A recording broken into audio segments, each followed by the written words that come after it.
Well, folks, here again for the weekly forecast. During this past week, of course, we've seen the cold air slowly ease its way out of the region.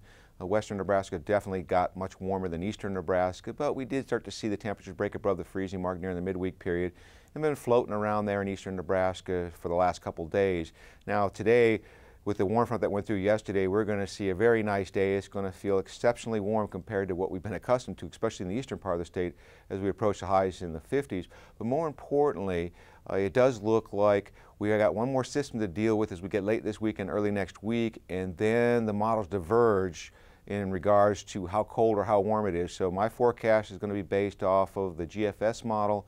The European model is significantly colder and isn't so optimistic for Thanksgiving. So let's take a look at the upper air forecast and see what we can expect in terms of temperature and precipitation in this next week.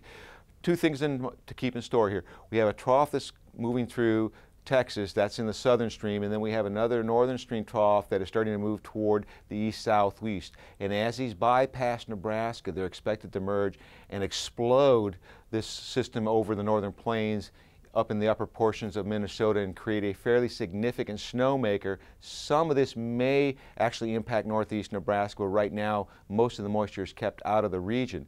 So as this system passes to our east, we're going to get these downsloping winds, and we're going to get some nice temperatures today. Everybody should be up close to the 50-degree mark. In western Nebraska, we may actually see some temperatures approaching the upper 50s. Now, by the time we get to tomorrow, you can see that this cold air really starts to fill in as this two systems merge in a single trough. So the cold front is expected to come through the northwest part of the state as we get into the early morning hours, daylight hours, and then rapidly press toward the southeast. There's not a lot of moisture with this. Most of the moisture is going to be cut off from the south, and the old moisture will be concentrated around this upper air low, and in between there's not much to work with. So I'm not expecting significant moisture. The only area of concern would be extreme northeastern Nebraska. If this system gets really wound up and spreads out, we could get some backside snow activity that might result in a couple inches. But more importantly, as we get into Monday, this upper air low tracks toward the Great Lakes and we get this northwest flow aloft. It's going to be short-lived according to GFS, but it's going to give us a couple days of well below normal temperatures. And as we get into Tuesday, we'll start to see this whole system starting to regress eastward, and this big ridge starts to make its way eastward.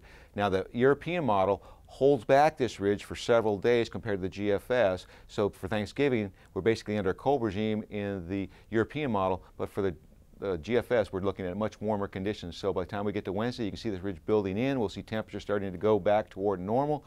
And as we get into Thursday, which is Thanksgiving Day, it looks like a fairly nice day according to the GFS, and temperatures that are going to be above normal. And that trend will continue into Friday as we get a broad-based trough or a ridge building over the center part of the country, and we have a trough approaching the western United States that may impact our weather as we get into the very first part of December. So let's take a look at the temperature forecast. We're looking at nicest conditions will be this weekend, and then we see that cold air infiltrating into the region. If the models are correct, this will be an accurate forecast. If the European model verifies, then we would expect that the temperatures will be much colder during the midweek period before we do warm up toward the end of the week. 8 to 14-day forecast indicates colder than normal conditions. I think this is overdone. And in terms of precipitation, a dry trend. But with that storm coming to the southwest, this also may be a blown forecast. More updates next week in terms of the 30 and the 90-day forecast.